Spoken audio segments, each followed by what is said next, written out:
देखिए, माननीय कृषि मंत्री जी ने और नरेंद्र तोमर जी और हमारे माननीय जो पीयूष गोयल जी, दोनों वरिष्ठ मंत्रियों ने कल विस्तृत प्रेस के साथ वार्ता करके सरकार की ओर से जो प्रस्ताव पहले दिए गए थे उसके अलावा भी अगर कोई भी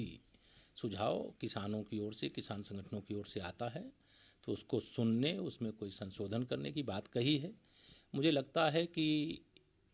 किसान भाइयों को अड़ियल रुख नहीं अपनाना चाहिए और सरकार जिस प्रकार से किसानों के प्रति संवेदनशीलता का परिचय दे रही है, उन्हें बातचीत करना चाहिए और बातचीत करके जो समस्या है वो बताना चाहिए, उस समस्या का समाधान होगा और सरकार समस्या समाधान करना चाहती है। लेकिन किसान आंदोलन के नाम पे जो भाजपा विरोधी राजनीतिक दल किसानों के कंधे पर बंदूक रख करके भाजपा पर निशाना साधने की कोशिश कर रहे हैं, किसान भाई उसको समझें और किसी राजनीतिक दल का मोहरा ना बने और अपनी बात सरकार के सामने रखें और सरकार जब सभी बातों को सुनने, जो किसानों की शिकायत है उसको दूर करने और उन समस्याओं का समाधान करने की बात कर रही है, तो मुझे लगता है किसान नेताओं को इस पर गंभीरता से विचार करना चाहिए। वहीं सर, बंगाल के जो हालात हैं, सेक्रेटरी और वहाँ के डीजीपी को एक नोटिस जारी किया है, क्या कहेंगे सर जिस तरह से? देखिए, विश्व की सबसे बड़ी पार्टी के राष्ट्रीय अध्यक्ष माननीय श्री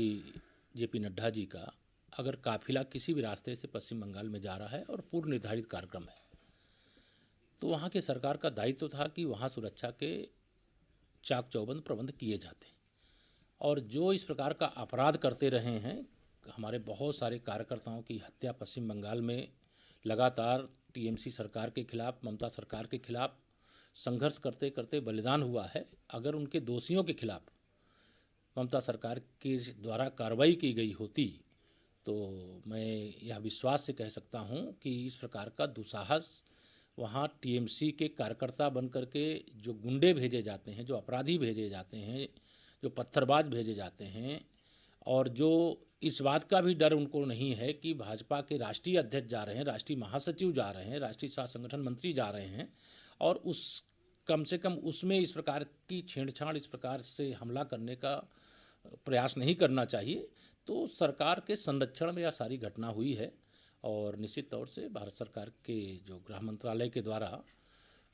रिपोर्ट मांगी गई है, तो वह रिपोर्ट मांगी गई है, तो रिपोर्ट आने के बाद जो होगा भारत सरकार का गृह मंत्रालय करेगा, माननीय गृह मंत्री जी करेंगे। सर, बिना जांच खड्डा भट्टा पता नहीं क्या क्या कह के बोली, सब नौटंकी है खुलेआम। देखिए, मैं ये कह सकता हूँ कि ममता दीदी पूरी तरह से यह जान चुकी हैं कि उनका सिंहासन हिल चुका है, उनकी विदाई सुनिश्चित है और भाषा की मर्यादा भी अगर वह खो गई हैं तो इससे यह समझ में आता है कि उनका मानसिक संतुलन भी बिगड़ गया है। इसलिए मैं यही कह सकता हूं कि बस चुनाव हो, जनता अपना फैसला सुनाए और ममता सरकार की विदाई करके भाजपा का कमल खिलाए और भाजपा का कमल निश्चित खिलेगा और भाजपा के पक्ष में वहाँ आंधी नहीं तूफान चल रहा है। इसी के कारण या घबराहट में इस प्रकार की हरकतें की गई हैं, कराई गई हैं और जो भी दोषी हैं उनके खिलाफ अविलंब कार्रवाई होनी चाहिए और कोई भी राष्ट्रीय स्तर का नेता हो, प्रदेश स्तर का नेता हो, भारतीय जनता पार्टी संगठन का पदाधिकारी हो, अगर चुनाव के वर्ष हैं और वहाँ वो प्रचार प्रसार के लिए जा रहा है तो उसकी सुरक्षा वहाँ के सरकार का उत्तरदायित्व है और सरकार अगर सत्ता के संरक्षण में गुंडों के माध्यम से भाजपा के कार्यकर्ताओं को रोकने की कोशिश करेगी, हमला कराने की कोशिश करेगी, इससे भाजपा का कार्यकर्ता डरने वाला नहीं है। क्योंकि उसी बस पश्चिम बंगाल की धरती में जन्म लेने वाले डॉक्टर श्यामा प्रसाद मुखर्जी जी इस देश के लिए एक देश में दो विधान, दो निशान, दो प्रधान नहीं चलेंगे का नारा लगाते हुए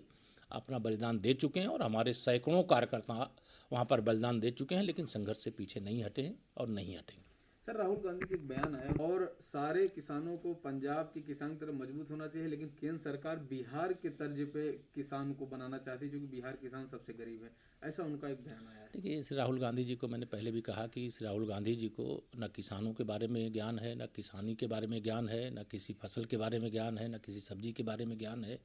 न किसानों की आमदनी क्या होती है और किसानों का नुकसान क्या होता है, इसका कुछ भी ज्ञान नहीं है। इसलिए मैं राहुल गांधी जी के बारे में भी और अखिलेश जी के बारे में भी यही कहा करता हूं कि इनको धनिया और गाजर के पत्ते का अंतर नहीं है, इनको फूल गोभी और बंद गोभी का अंतर पता नहीं है,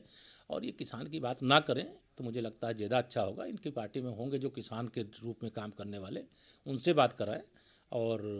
वैसे भी श्री राहुल गांधी जी की बातों को देश गंभीरता से नहीं लेता। नमस्कार, मैं हूं मानक गुप्ता। अगर आपको हमारा ये वीडियो पसंद आया हो तो इसे लाइक और शेयर जरूर करें, और हाँ, हमें सब्सक्राइब और फॉलो करना ना भूलें ताकि आप देश और दुनिया की कोई खबर मिस ना करें। तो जुड़े रहिए हमारे साथ और देखते रहिए न्यूज़ 24।